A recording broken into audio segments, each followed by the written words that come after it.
أشنو قال القرآن على المسيح؟ اليوم بغيت ندق عليكم من باب جديد، لأن الأغلبية في المغرب مسلمين والقرآن هو الدستور ديالهم. بغيت نشوف معكم أشنو قال القرآن على المسيح، ولا على كيفاش قدم لنا القرآن السيد المسيح. لكن بلاتي أنا بغيت غير نوضح واحد الحاجة مهمة، وهي أنني أنا كمسيحية كان آمن أن الإنجيل هو الكلمة ديال الله الحقيقية اللي ما محرفاش، وهو اللي عنده الرواية الأصلية والمفصلة على حياة السيد المسيح. وغنسد القوس، ولكن هذا ما كيمنعش أننا نكونوا مهتمين نعرفوا كتاب المسلمين أشنو قال على سيد المسيحيين. تابعوا الفيديو للأخير، وما تنساوش كما ديما ديروا لنا لايك إلا كيعجبكم هذا المحتوى، وديروا فولو باش ناس اخرين يوصلهم هذا المحتوى.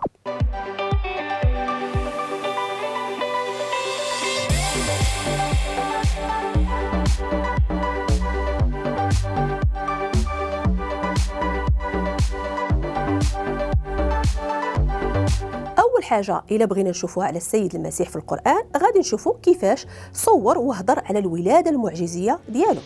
إذن القرآن أكد أن المسيح ولد من مريم العذراء بلا أب بشري، دون أي تدخل بشري، وهذه معجزة في حد ذاتها ما تعطاتش لأي واحد آخر.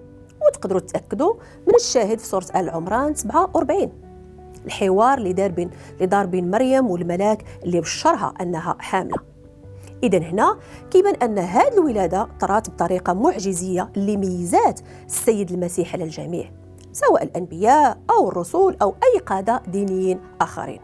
والسؤال هنا، واش هذا ماشي دليل على أنه كاين شي حاجة مميزة عنده، وأن الدور ديالو كيتجاوز دور النبي العادي؟ هذا سؤال لكم باش تجاوبوني في التعليقات. أجي نشوفوا الحاجة الثانية. الحاجة الثانية اللي ذكرها القرآن على السيد المسيح، وهي أنه سماه بزاف ديال الألقاب اللي هو الوحيد سمى بها واللي كتبين الأهمية ديالو. أول لقب هو كلمة الله، كلمة منه، كما جاء في سورة النساء 171، واللي كتعبر بصورة واضحة أن المسيح هو كلمة الله. هذا لقب خطير بزاف، لقب أن المسيح كلمة من الله، كلمة ديال الله. هذا في حد ذاته دليل قوي على أن المسيح مختلف كليا على اللي سبقوه واللي جاو من بعد منه، لأن لقب كلمة الله كيدل على أصل إلهي وكيبين الارتباط بين المسيح والكلمة الأبدية ديال الله، لأن الله أزلي وأبدي، وبالتالي فالكلمة ديالو غادي تكون أزلية وأبدية. إذن إلا جينا نتأملوا في هذا الكلام غادي يجينا سؤال، علاش القرآن كيقول باللي المسيح هو كلمة الله؟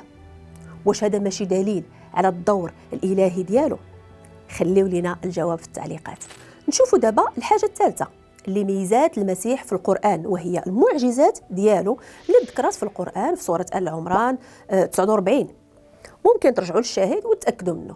إذن هنا إلا جيتوا وقلبتوا في القرآن على شي نبي آخر اللي دار بحال هذه المعجزات، ما غادي تلقاو حتى واحد ما دار بحال هذه المعجزات اللي دار السيد المسيح، بحال من اللي حيا الموتى، من اللي شفى المرضى.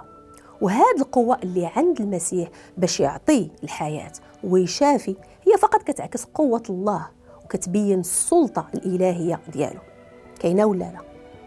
إذن هنا السؤال، علاش المسيح بوحده اللي عطاه الله القدرة باش يحيي الموتى ويشافي الناس؟ واش هذا الشيء ما كيبينش باللي المهمة اللي كانت عنده ماشي عادية، وهو براسه ماشي عادي بحال الآخرين؟ هذا سؤال للخوت اللي كيشوفونا، خليو لينا جواب في التعليقات. اجوا دابا نشوفوا الحاجة الرابعة اللي ميزات المسيح في القرآن، واللي هي الدور ديالو اللي غادي يكون في آخر الزمان. لأن القرآن والحديث وبإجماع العلماء من أهل السنة على أن مجيء المسيح في آخر الزمان هو من العلامات الكبيرة ديال يوم القيامة. وممكن ترجعوا للمراجع سواء من القرآن أو السنة باش تأكدوا. إذن على حسب الإسلام فالمسيح غادي يرجع في نهاية الزمان باش يهزم المسيح الدجال ويحقق العدل. وهذا الرجوع كيبين كذلك الدور الفريد اللي عنده هو بوحده، واللي تعطى ليه من الله وما تعطاش لأي نبي آخر. كاينة ولا لا؟ إذن السؤال هنا، إذا كان المسيح هو اللي غادي يرجع في آخر الزمان باش يهزم الشر، واش ما كيبينش هذا الشيء باللي كاين غير هو وبلاصتو خاصة وسبيسيال؟ خليوا لي جواب في التعليقات. واخر نقطه باش ميز القران المسيح وهي العصمه او الطهاره ديال السيد المسيح. القران كيوصف المسيح على انه عبد الله نقي، كما جاء في سوره ال عمران 45 اللي كتقول انه كان وجيها في الدنيا والاخره، بخلاف الانبياء الاخرين اللي طلبوا المغفره على الخطايا ديالهم. غادي نلقاو ان المسيح كيتوصف بانه معصوم من الخطا حسب التفسيرات اللي جات لهذه الايه، واللي وصفات السيد المسيح بانه وجيه في الدنيا والاخره، وهذا دليل على المكانه العظيمه ديالو عند الله وانه مقرب من الله. وهذا القرب من الله ما يمكنش يكون فقط اذا كان الواحد معصوم من الخطا ما فيه ذنب، كيكون نقي وطاهر، لان الله ما كيقربش ليه الا اللي كان طاهر ونقي. كاينه ولا لا؟ اذا السؤال هنا، اذا كان المسيح معصوم ومتميز على باقي الانبياء، واش هذا ماشي دليل على البلاصه الفريده والمتميزه اللي عنده؟ خليوا لي الاجوبه ديالكم في التعليقات. وإلا ما لقيتوش الجواب بغيت نقول لكم الجواب راه كاين في الانجيل.